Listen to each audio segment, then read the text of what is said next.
Hi, I'm James Shillinglaw for Insider Travel Report, and I'm here with Janine Marshall, who's the general manager of One Aldwych in London. And I was lucky enough just recently to stay there for a couple of nights when I was over in London. And unfortunately, Janine wasn't there. It was a holiday, and I couldn't ask her to come in, but we decided to touch base here on Zoom. And you can see behind me, this was actually my suite, believe it or not. It was a beautiful suite at One Aldwych, and I had actually stayed in the property before, but it's been marvelously updated. And we're going to talk to Janine all about that and a whole lot more on Insider Travel Report.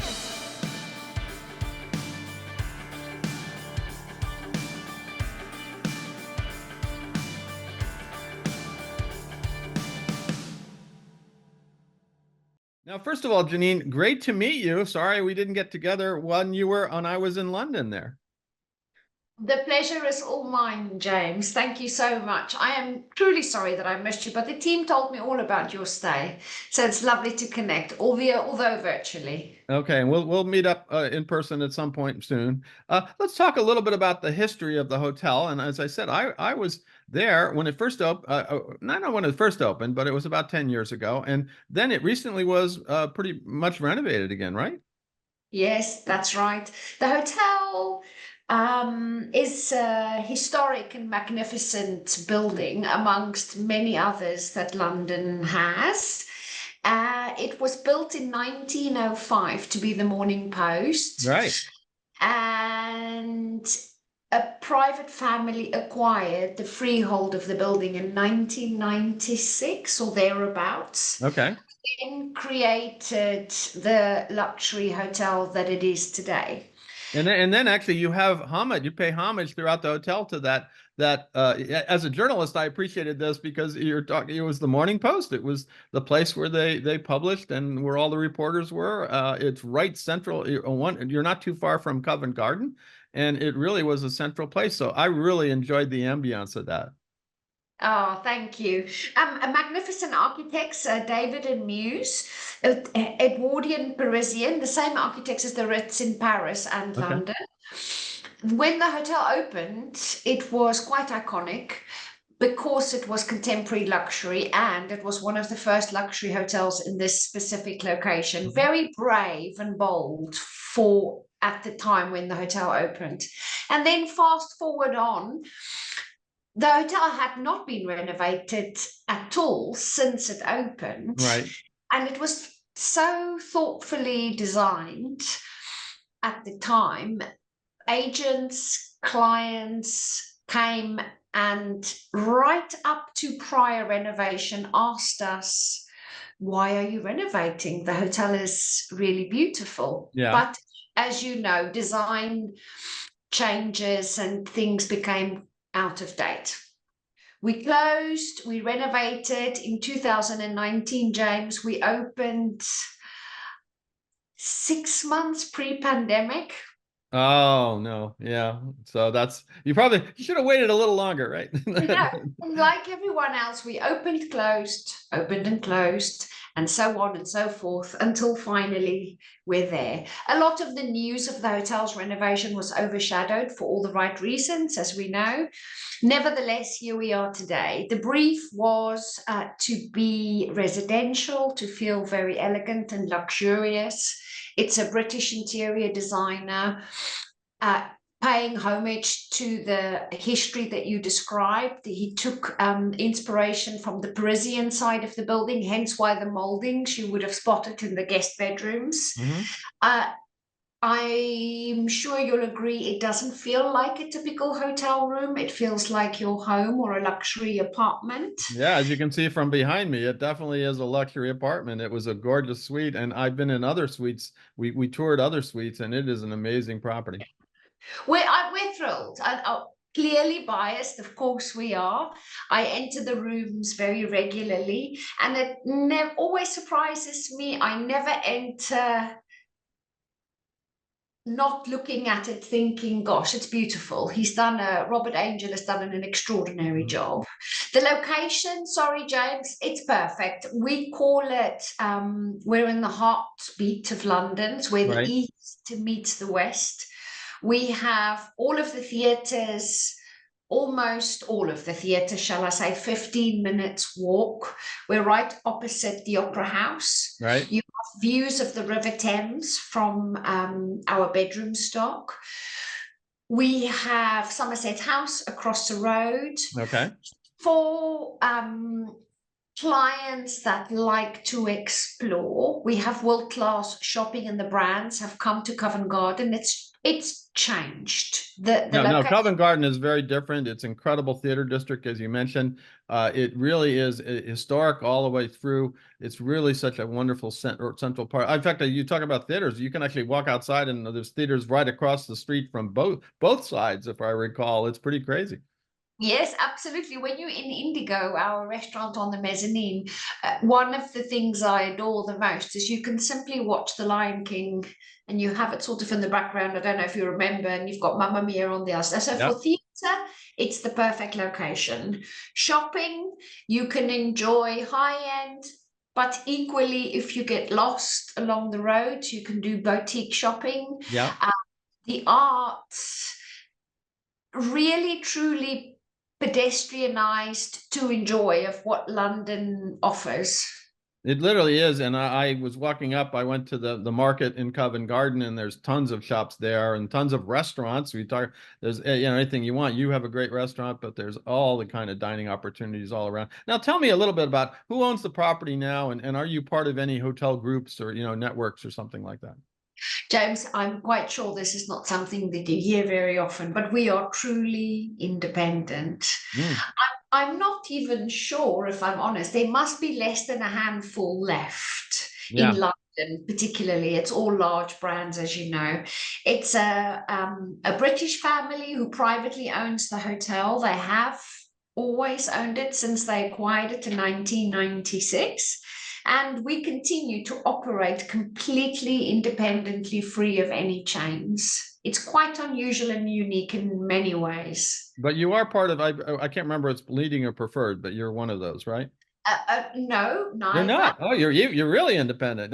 Because they specialize in representing independent properties too. No, no, we are not. We are with Select.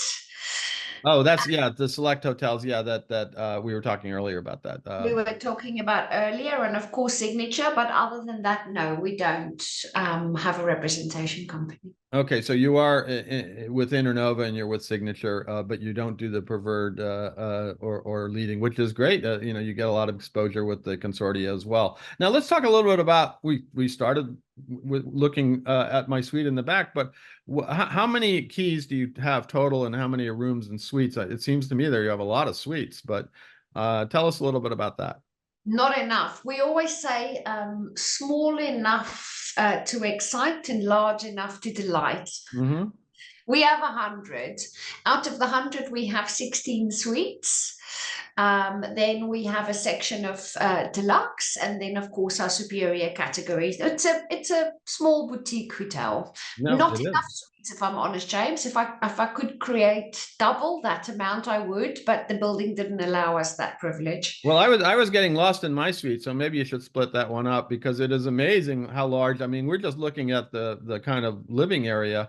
I had a huge bathroom, a huge bedroom, walk-in closets all over the place, a hallway that went for miles before we got to what this room is. And then if you go to the window behind my head here, you can see, the Thames, and it was really an incredible. And I've seen them, I've toured them, but I've actually never stayed in one. But I can see the benefits of wanting to stay in a room like that. And you have similar rooms around the hotel, right? Yes, absolutely. The hotel is a perfect triangle shape. It's a bit like the Flatiron. Yeah, it is. I was going to say, I mean, that reminded me very much of the Flatiron Building here in New York, which comes to an angle right in front, and you have everything below you. It is a beautiful hotel. Now, you mentioned Indigo. Let's talk a little bit about the food and beverage program you have. You have Indigo, the restaurant, and what else do you have on property?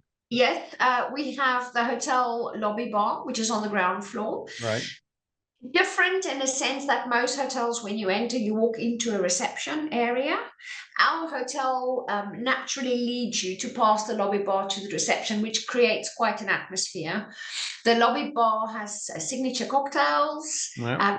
currently I are. tried one. I had a couple. You have one? Yeah, you had names like that. I met some friends in the lobby. The lobby bar is really your signature. This is a real hotel central lobby bar where you can eat as well. But it really is such a beautiful space. It's high ceilings and incredible bar, and just all, the decor is marvelous too. So it is kind of a central location.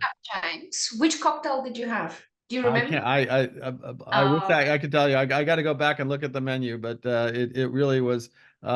Unfortunately, I travel so much that I'm about five different cocktails down the line now that they were all good, and now I'm trying to remember sorry. what I had there. But it was a great cocktail, and then we had a nice light bite to eat at lunch, and then I had a marvelous breakfast. I guess it was in Indigo, right? Or where was your breakfast? Yeah.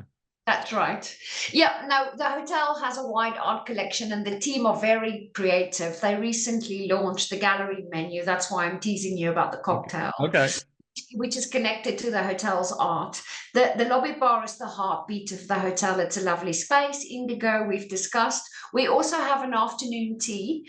I saw Uh, that. Well, no, in fact, I made the mistake of walking in the front of the building, or the angle, and I'm suddenly surrounded by I think a Willy Wonka tea that you were doing yes, at this time, and they yes, said, "Oh, this isn't the entrance to the hotel. You got to go around." And he actually took me through to the entrance, and then I realized, I mean, I had been there before, but I had forgotten, and I just walked through the tea. It looked lovely, and there were a lot of obviously, given the theme, you had a lot of families and kids there as well.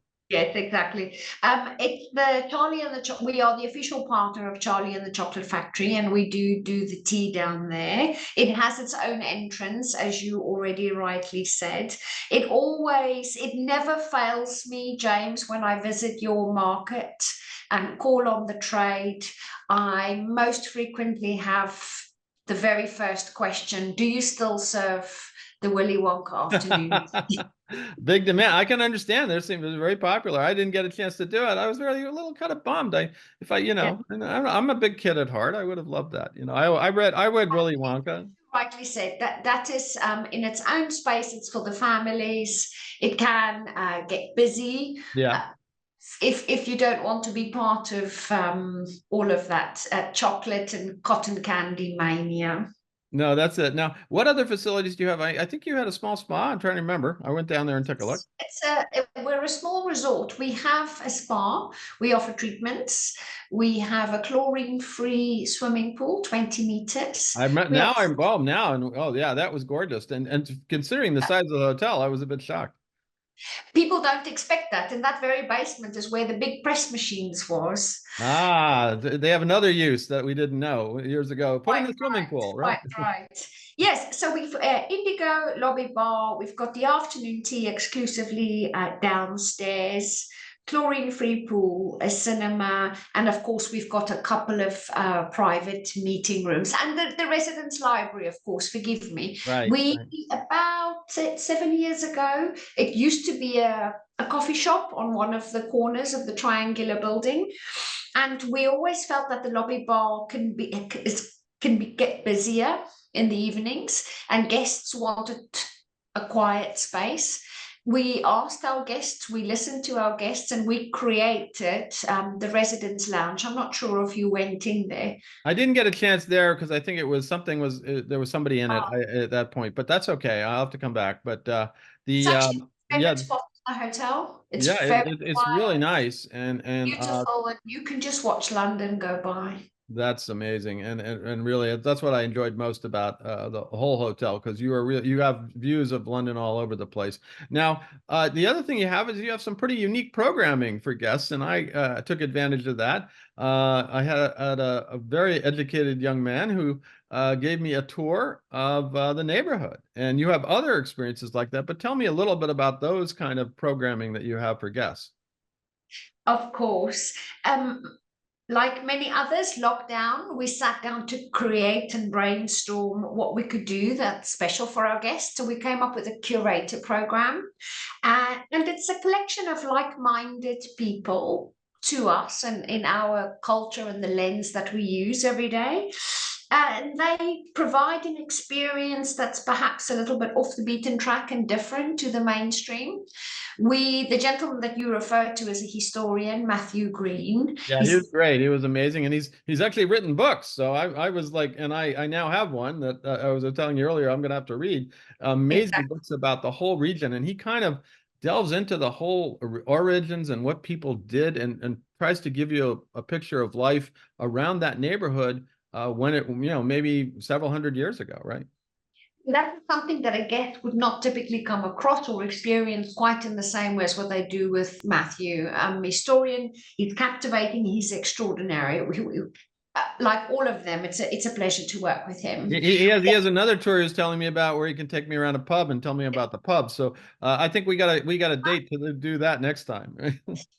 So he does. That one is popular. The gin, well, there's all sorts that you can enjoy.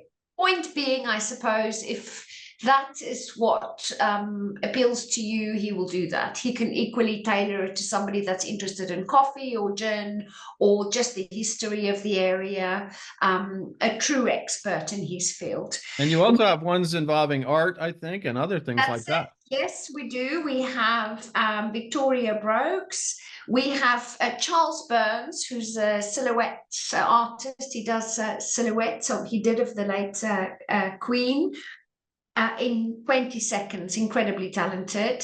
The Donmar, of course, is a partner of us. It's the Donmar Theatre or Donmar Warehouse. It's just a couple of minutes walk. They have some incredible plays with regular programming. Recently, Macbeth with David Tennant. Really, so it's a group of people that we work with to share with our guests and create experiences and moments that they can enjoy when they're staying at the hotel. So that clearly is something that a guest who's going to stay there for a few days should experience, because it really is giving. I Yes. mean, you're in a wonderful neighborhood, a historic neighborhood of London, and to not benefit from that by getting your experts to tell them a little bit about it would be a real shame, because it really is important. And that goes to one of my last questions is how can guests really enjoy the property to their full advantage? And whether you're a leisure or business guest. Obviously, I was a business guest, but playing around and enjoying the neighborhood too. And if I was going to the theater, it would have been, I really should have done that. I didn't do that. But what would you say, what would you tell our travel advisors out there to tell their clients about how to best enjoy One Aldwych? To take care of them, explore, get lost, and enjoy the location. The hotel amenities and offering is what you would expect at this level of hotel. Right. The product is different, and I would say unique to others in the market to enjoy. But because of the private ownership, the team truly take a moment to care and take care of our guests. So that part, leave it with us. For the guests, get lost in Covent Garden, experience what London has to offer and or this particular area, or ask our team to help them to plan out the Oh day. yeah, and they're very good at that, I got to tell you. It's a stress-free location where you do not have to drive, you do not have to take an Uber, you do not have to cycle. You can literally sit in the lobby bar, have a cappuccino, and wander all around and come back, enjoy a fantastic show in the theatre, and do it all over again, and you will see something different each and every day. Well, I know I could have spent a lot more time there, and you know this hotel well. You've been there for a few years now, right? Yes, I'm part of the parcel, part of the furniture, as they say. I joined as the finance director, then of course transitioned into my role. I work very closely with the family who own it. So I have a deep affinity for this property, and also equally the respect for the creators when it happened. So I've Right. been part of the hotel that's evolved over the years. No, that's fantastic. And you really have your heart in this hotel. Now we've talked a lot about a lot. Is there anything else you want to tell our 125,000 travel advisors out there about One Aldwych? No, just please send them all our way. Well, I don't know if you could with 100 rooms. That would be it's going to be a tough one. They're going to have to be in one line. But if you don't know One Aldwych by now, please check it out. Watch this video. You'll see a lot of the hotel that we have here. But more important, go visit the property and have a little meeting with Janine, and she'll actually be over here. I think she said you said to me later this year, and in doing some visits here in the States. Where can travel advisors go? I mean, websites, things like that, to get more information about One Aldwych. You'll find it on the website in the contact section, James. And of course, I'm always available to our colleagues in the trade to answer any questions. Just fire them over. You'll find it all on the website. So the website is www.onealdwych.com, right? That's the one. There's Forgive not me. a UK or anything. It's just .com. Okay. Just .com. Well, I want to thank you for taking the time. Again, sorry we didn't get together in person, but we'll do that another time. Janine, it was marvelous meeting you, and I look forward to meeting you here in the States or next time I'm in London. It is one of my favorite properties in London. There's so many wonderful hotels in London, but you stand apart, I think, because of what you do and how you do it. And this experience that I had, getting to know the neighborhood with one of your experts, Michael, he was amazing. As I said, now I got to read the book. So he's got books. He signed it for me. So I guess now I really have to read the book. But it is such an amazing neighborhood, and it's an amazing property. And for me as a journalist, the fact that it was the former home of the Morning Post was kind of, just a little bit extra for me. So again, thank you so much. And it was wonderful to chat with you today. Oh, thank you so much, James. Likewise, I look forward to seeing you later in the year. I'm James Shillinglaw, and this is Insider Travel Report.